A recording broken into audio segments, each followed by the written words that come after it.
Good evening বন্ধুরা, কেমন আছো সবাই? আশা করি সবাই খুব ভালো আছো। দুষ্টু মিষ্টি আড্ডার আরেকটি ভ্লগে সকলকে স্বাগত জানাই। দেখো, তোমাদের দাদা ভাই এই মাত্র বাজার থেকে নিয়ে এলো এই ছোট মাছগুলো, আর এইগুলো এখনই রান্না করব। তার কারণ দাদা ভাই একদিনের ছুটিতে বাড়িতে এসেছে, কালকে সকালে আবার চলে যাবে। তো শখ করে মাছগুলো নিয়ে এসেছে, ওই জন্য ভাবলাম রাতেই রান্না করে রাখি।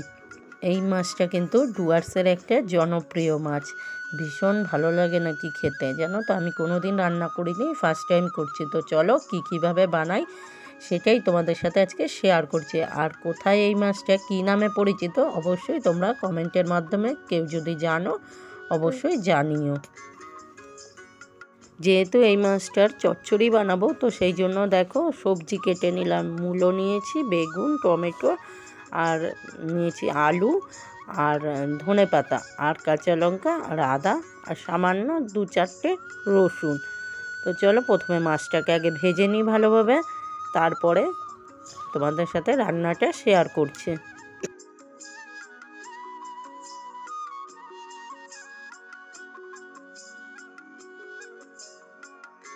মাছগুলো কিন্তু ভালোভাবে ভাজা হয়ে গেছে আমার।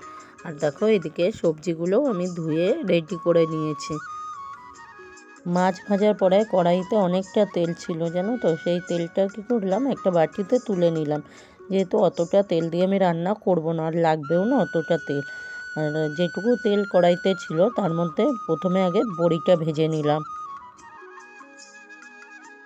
বড়িটা ভেজে তুলে নেওয়ার পর কড়াইতে যে তেল ছিল আমি কিন্তু আর তার মধ্যে তেল দিইনি, দিয়ে দিলাম 5 ফোড়ন, আর তারপরেই দিয়ে দিলাম সমস্ত সবজি।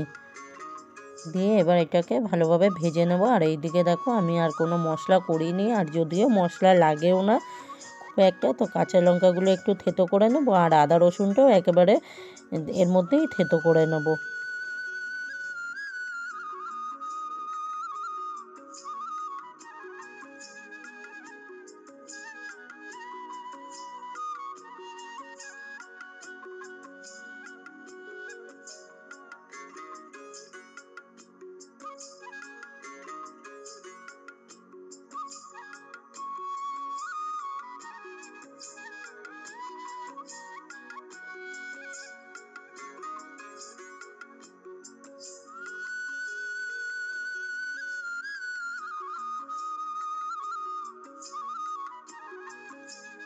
আদা রসুন দিয়ে সবজিটা যখন একটু ভাজা ভাজা হয়ে গেছে, তারপরে দিয়ে দিলাম টমেটো। এবার একটু নাড়াচাড়া করে নিয়ে দিয়ে দিলাম পরিমাণ মতো নুন, হলুদ, জিরের গুঁড়ো, কাশ্মীরি লঙ্কার গুঁড়ো, আর স্বাদ মতো চিনি দিয়ে ভালোভাবে নাড়াচাড়া করে তারপরে জল ঢেলে দেবো। দিয়ে ঢেকে রেখে দেবো। কিছুক্ষণ বাদে সব সেদ্ধ হয়ে গেলে ধনেপাতা কুচি দিয়ে মাছগুলো দিয়ে দেবো।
রান্না প্রায় শেষ হতে চললো। এখন তোমাদের মাছের নামটা বলে দিই। এই মাছটার নাম হলো বড়লি মাছ, ঠিক আছে। এটা ডুয়ার্সের তিস্তাতে পাওয়া যায়। আর কোথায় কোথায় পাওয়া যায় তোমরা কিন্তু অবশ্যই কমেন্ট করে জানিও। আমি কলকাতায় থাকাকালীন কোনো দিন কিন্তু এই মাছটার নামও শুনিনি। চলো বন্ধুরা, ভিডিওটা আর বেশি বড় করলাম না। যদি ভিডিওটা ভালো লাগে তাহলে অবশ্যই লাইক করো, কমেন্ট করো, শেয়ার করো, আর আমার চ্যানেলটাকে সাবস্ক্রাইব করে আমার পাশে থেকো। আজকের মতো টাটা।